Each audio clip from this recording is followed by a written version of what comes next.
This video was made possible by News Voice, a democratized news app created to fight back against the filter bubbles caused by corporate media. Download for free from newsvoice.com/Pakman or click the link under this video. I told you yesterday that when it was one sexual assault accuser against Brett Kavanaugh, Republicans wanted to play the game. They said, let's have a hearing, let's hear from both sides. Not because they were actually considering not voting to confirm Brett Kavanaugh, but because they figured it would be very easy to just let Christine Blasey Ford show up, say what she wants to say, and then Republicans could take the position that, listen, we heard from her, we gave her a hearing, we still see no reason to hold up Brett Kavanaugh's confirmation. Let's vote and let's put Brett Kavanaugh in. But then, as I told you yesterday, a second accuser came forward, and then allegations of even more accusers and more people with knowledge of Brett Kavanaugh's alleged actions came forward. And then I told you yesterday, Republicans now are going to ignore these accusers because otherwise it will hold up the nomination if they take these allegations seriously. So in other words, if it's just Christine Blasey Ford and they pretend that it's only Christine Blasey Ford, you do one hearing and you get beyond it. Once there are two accusers, once there are three accusers, and people who say Mark Judge, Brett Kavanaugh's friend, was involved in this stuff, and his college roommate says it sounds like this is the type of stuff he would be involved in, you can't acknowledge the existence of all of that, all of those accusers without holding up the process, because it would become very evident that you know that those accusers exist, and yet you are continuing to just push forward. We even learned from the New Yorker in their article about accuser number 2, Deborah Ramirez, that Republicans were told about her allegations last week, and their reaction was not, oh, what, this is serious, let's hear from her. Their reaction was to try to vote even sooner to get Brett Kavanaugh on the Supreme Court as soon as humanly possible. That we knew all about yesterday. The news that we learned about since yesterday's show is that we were right, and not to pat ourselves on the back, it was very obvious that this was what Republicans were doing. Republicans have entered full ignore mode. Yesterday, finally, they got a call scheduled with the Senate Judiciary Committee to speak to Deborah Ramirez's lawyer, John Clune. And even getting the call on the calendar took forever. Every single time that it looked like they were finally going to have a call with Republicans, Democrats, and Deborah Ramirez's lawyer, Republicans would show up and they would add some new requirements. They would say, well, if we're going to have the call, we need to have this list of evidence presented to us in advance. Or if we're going to get on the call, we need a full list of the questions that does such and such, right? They kept placing roadblocks and moving the goalposts. Finally, Republicans agreed yesterday to have a conference call at 7 p.m. last night, sort of an unusual time, but okay, they agreed to it. The time for the phone call comes. Ramirez's attorney calls in. Democrats from the Senate Judiciary get on the call, and no Republicans show up. They simply didn't call into the conference call, period, skipped it.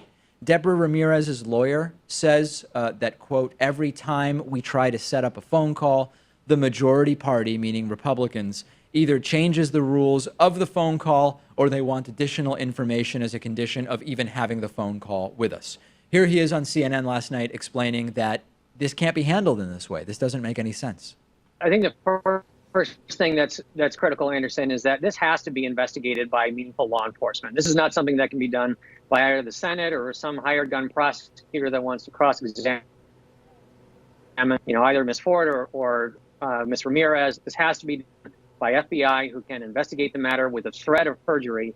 Our client's willing to do that. I'd be very interested to see whichever witnesses Judge Kavanaugh actually has remaining who are willing to talk, if they would be willing to do the same thing. So if we can get a meaningful investigation by the FBI, there are all sorts of ways that our client would be willing to provide information to the Senate. He's right. This should be a much bigger thing than it is. It should be the FBI that's investigating all of this. But Republicans are winning. They are winning because they are simply not engaging. They are ignoring the fact that the number of accusers is building. The number of character defenders of the accusers and character detractors of the accused are building and coming out of the woodwork.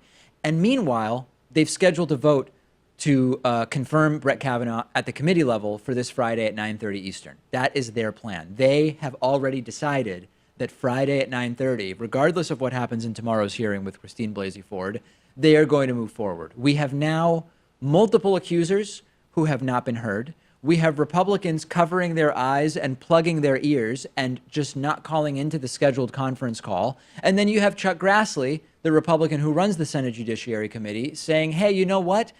We're going to look at just being ready for a vote on Friday at 9:30. This is a potential vote, but he did say that this is what they're looking to do, saying on Twitter, Judiciary Committee noticed potential executive meeting for Friday, still taking this one step at a time. After hearing Dr. Ford and Judge Kavanaugh's testimony, if we're ready to vote, we will vote. If we aren't ready, we won't. Committee rules normally require 3 days notice, so we're following regular order. So that's what they're hiding behind. They're saying, we're not assuming that there's not going to be anything serious brought up on Thursday.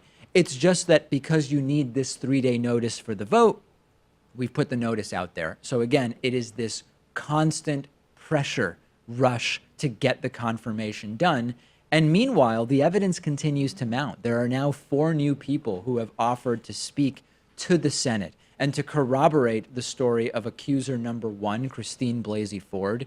USA Today is reporting that the attorneys for Dr. Ford have sworn and signed declarations from 4 people who corroborate her claims of sexual assault by Supreme Court nominee Brett Kavanaugh.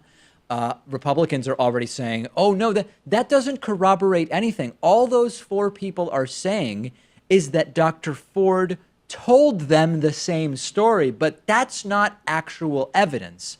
And of course, this is really evidence of our broken system. It's not a broken democratic system. It's not a broken judicial system. All of these systems together are badly broken. And we now have a situation where, again, it could be that Kavanaugh chooses to withdraw if he comes up with one of these explanations, like it's getting bad for my family or whatever. Republicans have made it very clear. They are moving full speed ahead. I don't think that anything will get them to change their minds unless it's Kavanaugh or Trump who decide that they're not going forward with it. And that's what I want to hear from you about. We have a poll up on our YouTube community tab at youtube.com/The David Pakman Show, where we are asking, what do you think is ultimately going to happen with this nomination? We've gone back and forth here about, it looks like this is going to have no impact. Then more accusers come up and we say, you know, this does look like it's starting to put real pressure against Brett Kavanaugh.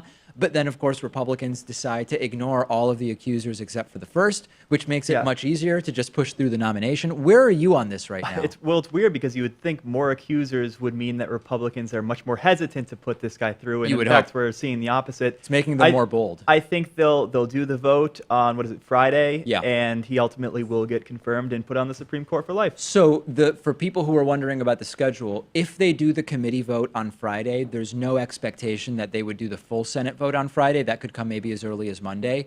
You don't need too many Republicans to change their votes in order for him to fail. But when it really comes down to it, even someone like Lisa Murkowski, a Republican from Alaska, she said when the first allegations came out, let's slow this down and have a hearing. I still don't know that she would actually vote against Kavanaugh in the full Senate. Yeah, you only need 2 Republicans to flip, and it's the usual suspects. It's Lisa Murkowski and Susan Collins, maybe the outgoing Republican senators like Jeff Flake and Bob Corker. But you need the Democrats to hold strong. And, we got people like Joe Manchin and John Tester. And you got to be worried about them. That's important because when we say you only need 2 Republicans to flip, that means that you're assuming not a single Democrat in the Senate votes for this guy. And typically, Democrats do vote for Republican Supreme Court nominees, and Republicans do vote for Democratic Supreme Court nominees. Quite a few Democrats voted for Neil Gorsuch. Yeah. I mean, maybe there's more hesitation here, but we'll see. We will see maybe within 4 or 5 days. Send me your thoughts. Make sure you are following the show on Instagram at David Pakman Show, now regularly posting content to IGTV, as well as behind-the-scenes pictures, polls, all sorts of great stuff. That's at David Pakman Show on Instagram. You can also follow me on Instagram at david.pakman. Quick break. The conclusion to my interview with former astronaut Scott Kelly is coming up next.